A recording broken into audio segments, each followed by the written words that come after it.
Here's the thing we need to stop doing. It is what I call pathologizing preference. Meaning, I think what our industry does so much is that if somebody has had success in one way and you do not prefer to have it that way, we call it a mindset block, right? And every personal preference someone has in their business, we treat as though it is pathological, like it is a mindset problem, or it is an emotional problem, or it is a psychological problem, or it is like a block, or all of these things, instead of being like, well, we are all humans. We all do have different preferences, and we all might want it different ways, and we all might prefer different things.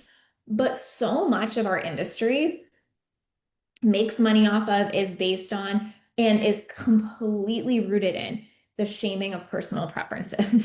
Okay. And we treat any personal preference as though it's a flaw. Like if someone has a personal preference to run their business in a specific way and it's different than the way their coach is running it, what tends to happen is it's treated like a flaw, a thing to fix, something that needs to get resolved.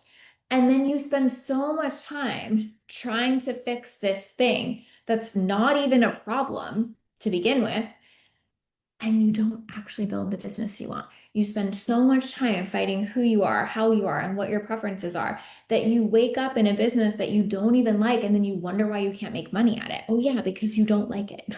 Right? Hey, Kristen. It's good to see you. Oh, I'm glad you love this perspective. Yes, I have a lot to say here. And the thing is, it doesn't mean there's never a mindset block. We'll talk about like how to identify when it's that, but it is not always that. I think the other thing we pathologize all the time is like anything that like is like, I wouldn't want to do that, we say is self-sabotage, right? I'm not saying self-sabotage never exists, but I am saying that there is just this thing where sometimes humans like certain things and sometimes they don't. And the fact that anytime someone doesn't like something that we think they should like, we call it self-sabotage is crazy work. And so we have all of these women in our space that are brilliant, that are experts, that could do so much, that are stuck trying to fix these pieces of their personality that don't need fixed, and that spend all this money trying to fix these perceived blocks or this what did I just say? Oh my God, words. Self-sabotage. There we go. Thanks, brain. That doesn't need to be fixed. Like, and then they really start to think, well, I don't trust myself in business. I obviously can't do this. Look at all that's wrong with me. Right? When at the end of the day, so much of this is just about personal preference. Right? And I feel like the reason we don't support personal preference as an industry goes deeper, right? The reason we don't support personal preference as an industry as a whole is because you can't scale personal preference very well, right? So we go, no, your personal preference is the problem. My course is correct. Your personal preference is the problem. My program teachings are the right way, right? So, like, that's part of the reason. And then the other part is because so much money is to be made off of telling women they're wrong and they need to fix it. Like, many industries are built off of telling women they're wrong and they need to fix it. Hashtag patriarchy. But you guys get my point. Like, most of this isn't because it's what's best for us. Most of this is because it's what feeds the industry, right? And so we have to see it as that, instead of always being willing to weaponize things against ourselves, instead of always being willing to be like, well, I must be wrong. But unfortunately, right, women are conditioned to think they're the ones that are wrong. Again, patriarchy, right? I promise I won't say patriarchy 552 times in this live stream, but patriarchy, maybe the coaching industry manufactured some of these blocks. I totally think so, Sophia. That right there, right? Like, it is so much easier to tell someone their preferences are wrong than to think about what it would look like to build curriculum that accounted for preferences. It is so much easier to tell people that they're wrong than to think about the depth and breadth of knowledge you would have to have about someone to actually help them well. Like when I think about my one-on-one coaching and like what I do there and how deep I go there, I could probably go even deeper to find out more about my clients and do even more. And I think I'm doing a lot compared to like what our industry does, right? But there is just a lot there. We are all complex humans. We are layered. There are so many reasons why we are the way we are and why we do the things we do, right? It is hard to really scale that. It doesn't mean you can't. I mean, I feel like I've found a very successful way to scale it. So I'm not trying to like hate on that at all, but I'm just saying, like, for the most part, it's easier to make the individual wrong than it is to make the teaching wrong. Okay. And that's fine. There's nothing wrong with that. You can go into a program going, I will have personal preferences and I will use discernment about what pieces of this course I'm going to take and that fit me and what don't. But most people won't let them have that, let themselves have that, right? They really do go, this person knows more than me and is better than me, and I need to fix myself, right? And then the only marker we use for like fixing yourself is how much money you're making. You guys, what? How fucked is that? Again, we're in business to make money. I'm not trying to make the money wrong. But someone isn't like the ultimate expert in what you should do just because they've made more money. Like, it's just not true. Like, right, you know what I mean? When I say it like that, it's like very obvious. Um, but we don't take it as that, right? So we're just always trying to fix ourselves. We're always going, something's wrong with me, I need to be fixed. Something's wrong with me, I need to be fixed. And like, I'm not saying there's never anything wrong with us. Like, I was saying to a client the other day, I was like, listen, I hate to be that coach. Like, it's just your mindset, but like, it is just your mindset. Like, we do need to work on that. Like, something is going on here. But here's why I knew it was her mindset, because she unequivocally wants this thing. And she's telling herself stories about why she can't have it. She's telling herself stories about why it's not meant for her. She's telling herself stories about why, like, she's not there yet, even though she's kind of there. Do you know what I'm saying? So, the ticket is she unequivocally wants it, right? And so then we have to go, okay, what are the stories telling us we can't have it? Like, what else do we need to look at? But when it's something like, here's a great example. When it's something like, I said, here's a great example, and then I lost it. Okay, let's just take this one. Say you love, love, love, love, love social media. It's your fave. You love chatting with people, and you start working with somebody who tells you you spend way too much time in the DMs, right? And they're like, your problem is that you spend all this time in the DMs and you're wasting so much of your time and blah, blah, blah. And you're like, oh, okay. So you try not to.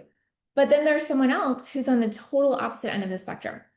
They hate social. It really bothers them. They hate the idea of people always in their DMs. And they have someone telling them, well, you need to be in your DMs more. You need to be talking to people more. You need to be like connecting with people more. And then both of those things get pathologized, right?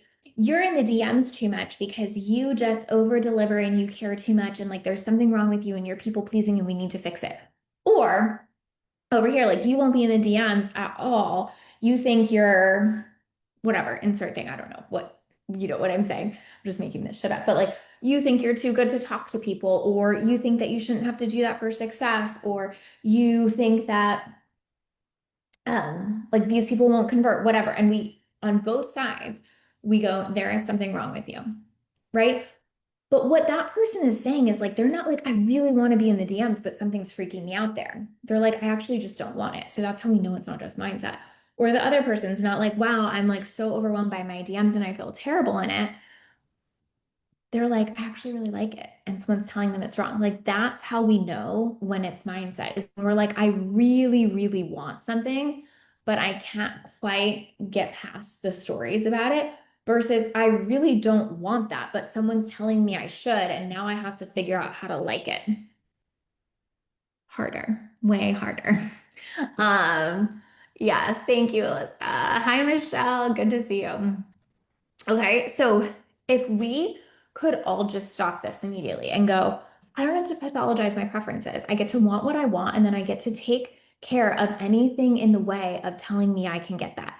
That is pretty much the entire game. Like if I could summarize my coaching, I would be like, figure out what my clients want, remove all things that are in the way of them getting it, whether that's a story, a strategy, or whatever.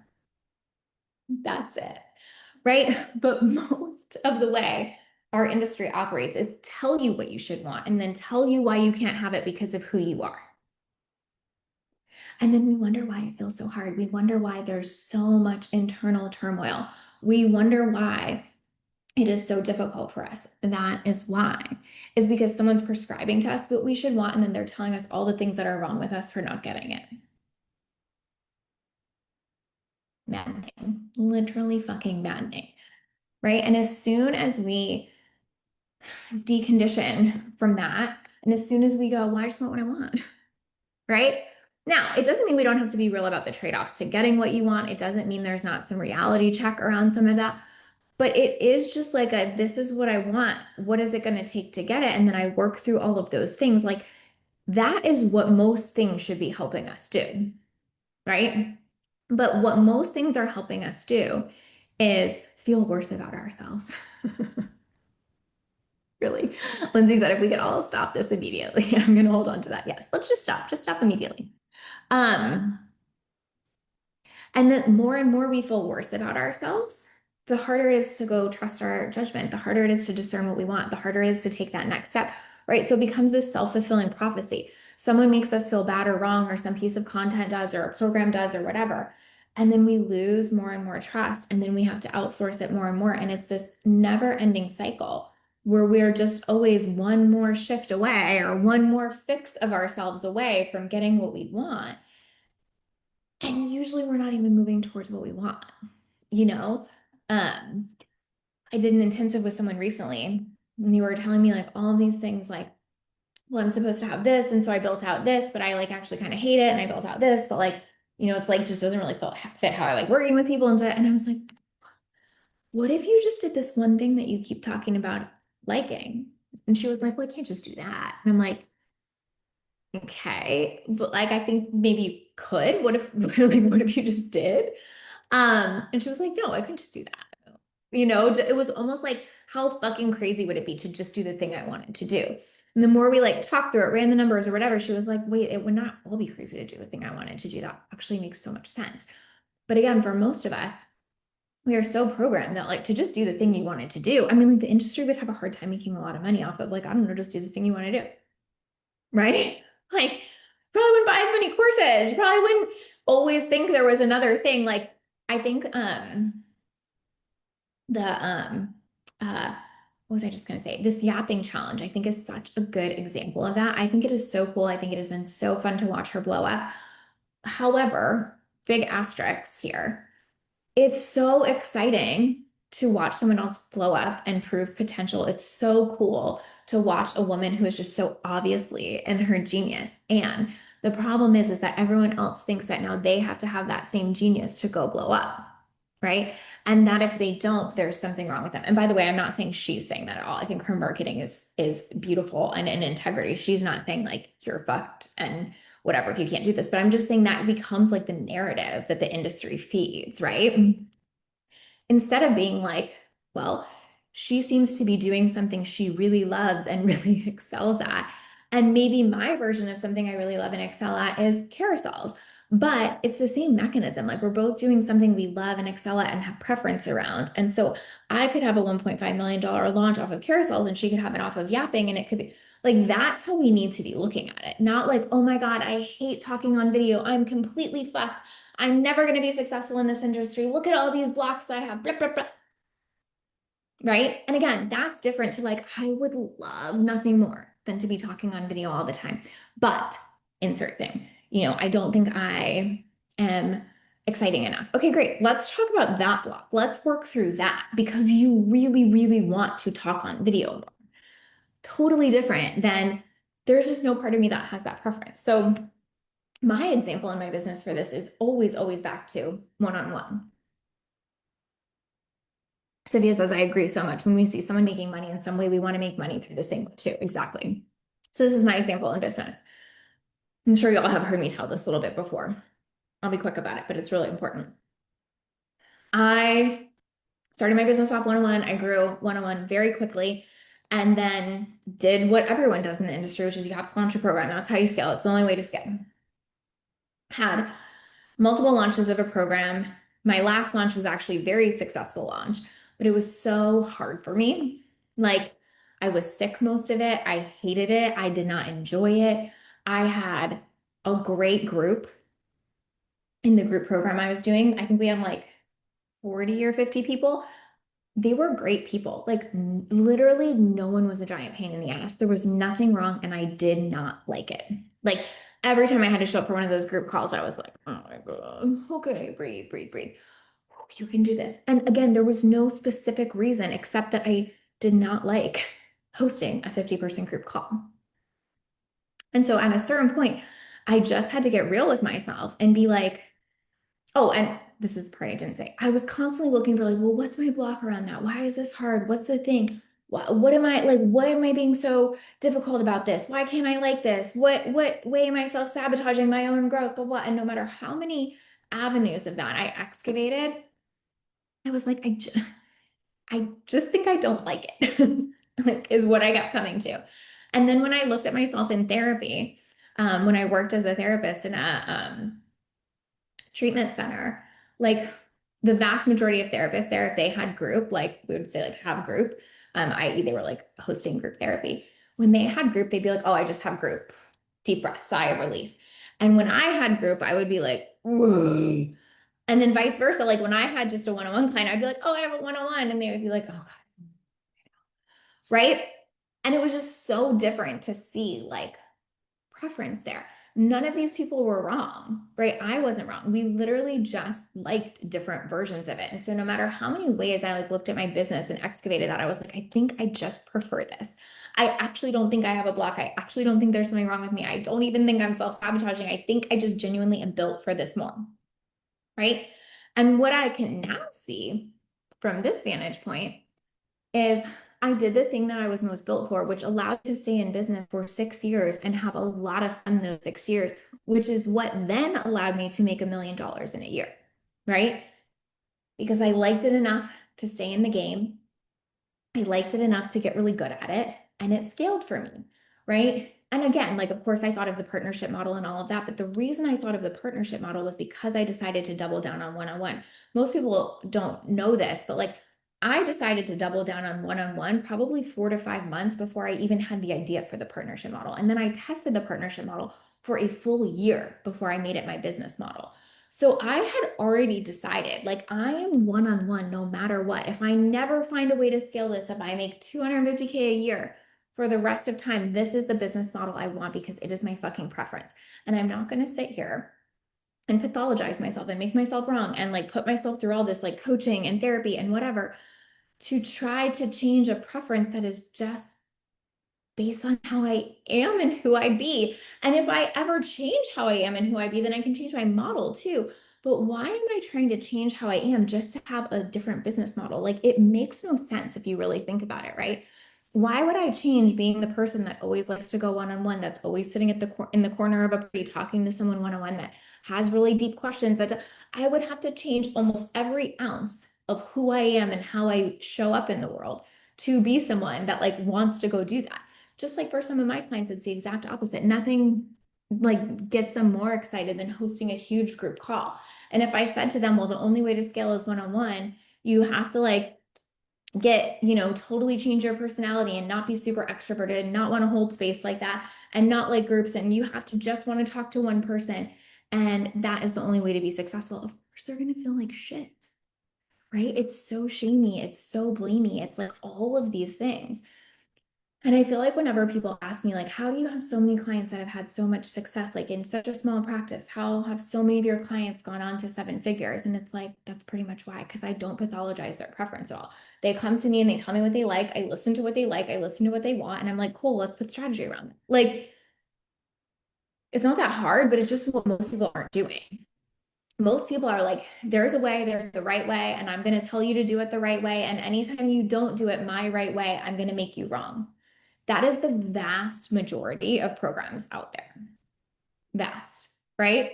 And again, I'm not just blaming the creator version of those. Like, it's not just the person who's creating them's fault. It's also our fault as consumers for buying something and not having our own discernment and not being like, I'm not going to pathologize my preference. I'm going to get what I want out of this course and take what I can and I'm going to apply it to myself.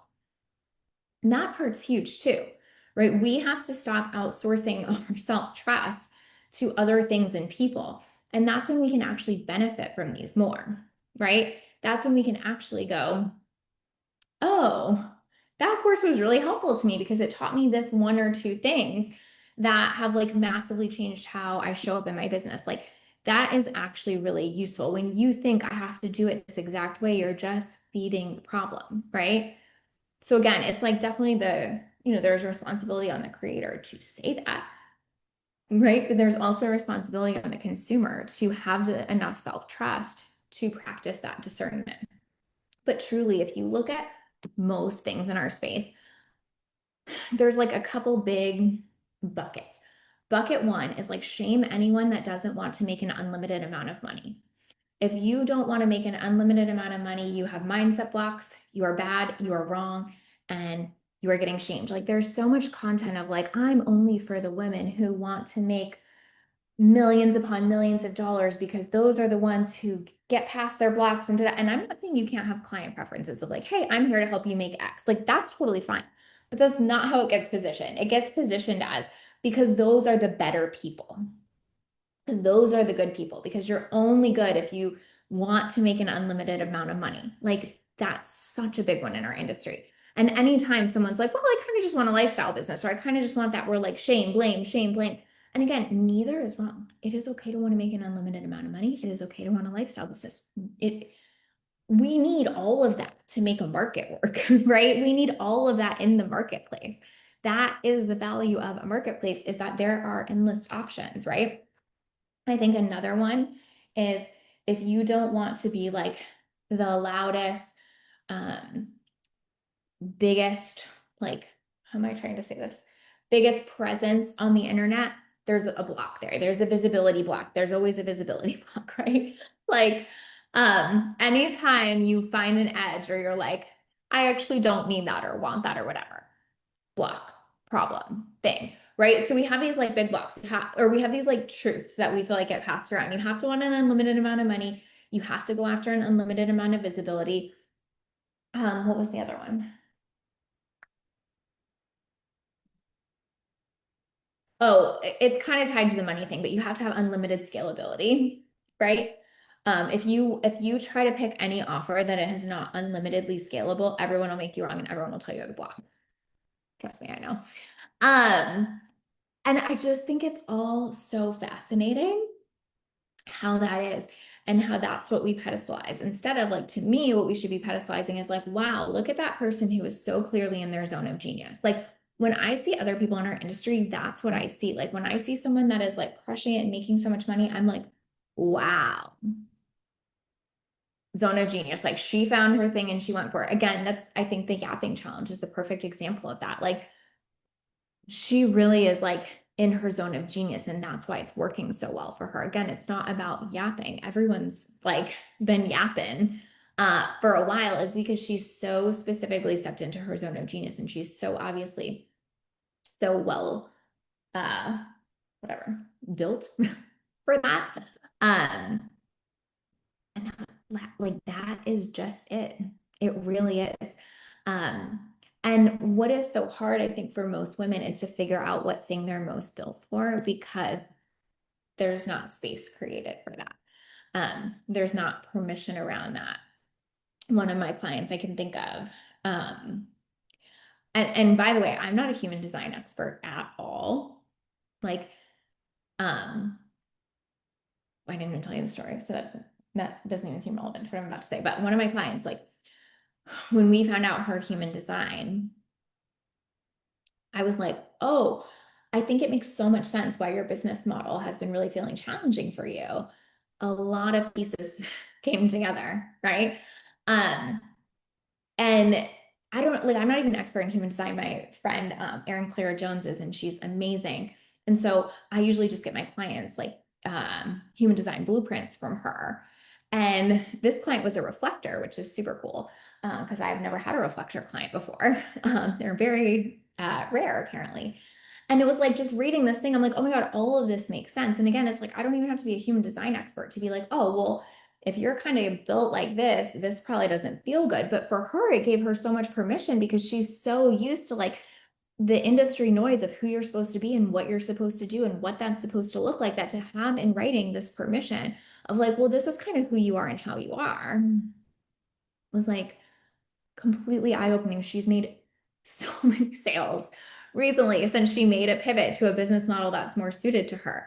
And she's sitting here being like, I cannot believe I've made this many sales. This is absolutely insane. And it's like, yeah, because so much of our stuff is realizing that when we do the thing we're like really good at and that comes easy to us, it actually does get a lot easier, you know? Um, Michelle said, honestly, realizing that I would be so happy making 30 to 50K in my travel business would be so good for our family felt freeing because there isn't pressure to scale just to scale, right? It's a privilege to say that, and life-changing money doesn't always have to be multi six figures or even millions. Totally that. And again, I feel like anyone that would come into the industry and be like, oh, I'm so happy to make 30 to 50K on the side for my family, people would be like, oh, you're so blocked. You don't see the vision. You don't see what, right? Instead of being like, that's so fucking cool. I love that that's your preference, you know? Lindsay said so many good reminders to focus on what we actually love and not what we're supposed to do because it's industry standard. Yeah. Yes, Michelle, go back and read your blueprint.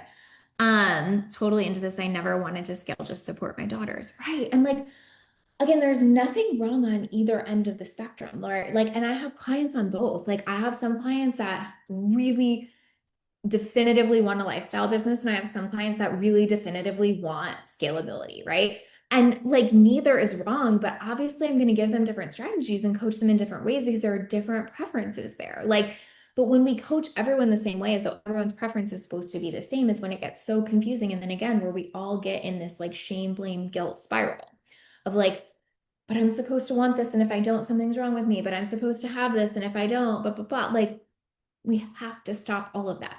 Again, it's not to say mindset's never a thing. It's not to say there aren't, blocks or whatever. It's just that it's only a block if it's blocking you from something you actually want. Like that's how I would try to think about blocks. Like it's only a block if it's blocking me from something I truly, deeply actually want. It's not a block if I don't even want the thing. Like I don't have a block, like to use that example I said earlier. I wouldn't have a block about being in my DMs if I don't actually want to be in my fucking DMs. Right? And like again, as women, I think we're just so conditioned to put our preferences to the side. Like, so much of motherhood is putting our preferences to the side in favor of what this little person in front of us needs, right? Like my preference was to sleep, but my son didn't sleep for 2.5 years, like my preferences had to go to the side for a bit. Um, kidding, not kidding. But so much of building your business has to be like my preferences matter. My preferences matter. They really, really matter. They're one of the biggest assets I have for building the thing I actually like. Most of us leave corporate because our preferences did not matter, right? And then we get into a business and we go, okay, yeah, they don't matter here either. They're the most important thing here, hands down. I have been in business for over a decade now. And if I could attribute it to one thing, it's that I like my business, right? It's not because of the partnership model. It's not because of my scalability. It's not, because I found a way to make great money off one-on-one. It's because I like one-on-one enough that I stayed in it for 10 years. And what that 10 years has done for me is completely insane. Like when I started this business, I was over 200K in student loan debt. I um I don't know, probably owed 300K on a house. I like massive debt. Um and now 10 years later, I own a seven-figure home, debt free. I have no debt. I paid off my student loans. I paid off our nanny's student loans. Like it's not just about how much I made each of those years. It's about the culmination of staying in business long enough to have that all stack and add up, right? Like that's the ticket. So whatever that is for you, like Michelle was saying, if it's 30 to 50K a year for 10 years, that could totally change everything for your family and for getting to be present for your girls the whole time they're in school. But all of it is about what do you like enough to stay in it? And let me tell you the truest truth. If something makes you feel shame, blame, and guilty all the time, you won't like it enough to stay in it for that long. You will have to try to get away from it because our body cannot sustain that much. I suck, I'm bad, I'm wrong. I suck, I'm bad, I'm wrong. Like nobody wants to stay in that for 10 years. At some point, you will burn out or dip out, right? You have to find a way to go. My preferences matter and they are correct. And everything builds around that. I feel like so much of my work with clients is that your preferences matter and they are correct. How do we build around it? That's it. And most of the time, it's not that complicated when you know what your preference is. The complicated part is letting your preference be your preference and letting go of all the noise that comes in. I think I personally am somewhat uniquely skilled at that. Because I'm an Enneagram 8, I'm a challenger. So sometimes when people are like, oh, you have to do it this way, I'm like, no, the fuck I don't. So I think it's even been a little easier for me than it is for a lot of people. Like it is deep, big work to go, I want it how I want it, you know? I think that's also what you have to do with team to make team feel good along the way. I have preferences and I want it how I want it. Again, so much of my work with clients with their team is like, how do you know what your preference is and how do you communicate to them that you want it how you want it? And then how do you like find the right team that's going to show up and meet that? Like this impacts every stage and element of your business, from your model to your team to your audience to your marketing to whatever. So biggest takeaway, if we stop pathologizing our preference, if we stop letting other people make money off of our preferences, if we stop letting guilt, blame, shame be the driving factor for the decisions we're making, it is so easy to grow a business. I'm not saying there aren't going to be tough times. I'm not saying that there aren't challenges along the way, but I am just saying it becomes so much more clear. Like I always talk about how I'm like one of the happiest or the happiest business owner I know. And it's literally because of this. I stopped pathologizing my preference a long time ago. I did what I wanted and I keep doing whatever the fuck I want. This is like pretty much it. Of course, I'm a happy business owner. I do what the fuck I want and I make good money doing it. Like it's easy to be happy in that. Right. And I really do not make myself wrong for the rest, you know?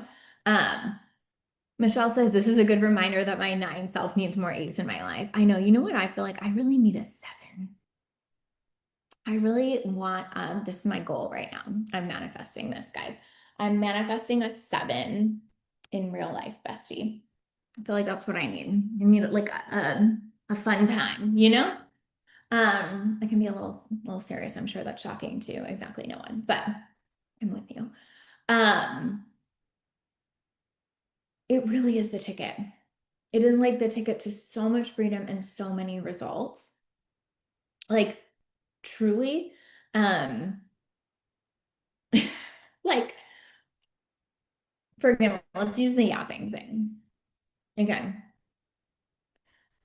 I think a lot of people could have had that idea, like, oh, I should teach like talking on video. But then they would go, yeah, but you can't just talk on video. You also have to do viral reels and you also have to do B-roll. And also like a lot of the talking heads don't go as viral because I'm just making that up, but you get what I mean, right? Like you could look at that and try to make that wrong, or you could watch someone that goes, I don't fucking care. It works for me and I'm going to talk about it. Like if you can be that I don't care, it works for me and I like it, I'm going to talk about it person, it's so easy to get results. And even if you don't get them right away, it's so easy to keep showing up because you like it, right? Like that's the thing with me with one-on-one is like, this is how I like spending my day. It's like not that hard to show up for, right? Doesn't mean I never have challenges, doesn't mean there aren't any trade-offs, of course not. But like, I don't wake up every day being like, okay, deep breaths, you got to get through this, like ever, right? Um, and if I do, it's because I'm like sick or something and getting into my calls, you know what I mean? Like it really is about that. And so you have to listen to yourself. Like you have to be like, my preferences are the guiding light. They're not something to be shoved down or things to fix about myself. And again, the way you know it's a preference is because you actually prefer it and you want it and there's less resistance there. The way you know it's mindset is when you're like, I want that so bad, but I don't think I can have it because. Okay, great. We have mindset work to do. That's doable, but at least we know what we want, right? So anyway, that is the whole ticket. I really believe if everyone stopped doing that, I think, some spaces of the industry might make a lot less money, but I think people would be much happier in their businesses and they would honestly be getting much, much, much better results. We just have to stop making that wrong. We have to stop looking at ourselves as this constant project and problem to fix. And we have to start going, how do I want what I want? And then go fix anything that's in the way of me getting it. Yeah, cool. Okay. I hope this helped. I hope this is one that you can come back to and be like, oh yeah, I remember when Lacey talked about this. Let me go re-listen to that one because that actually really matters because it really, really matters. Okay. Thank you guys for being here. I appreciate you and I will talk to you next week. Bye y'all.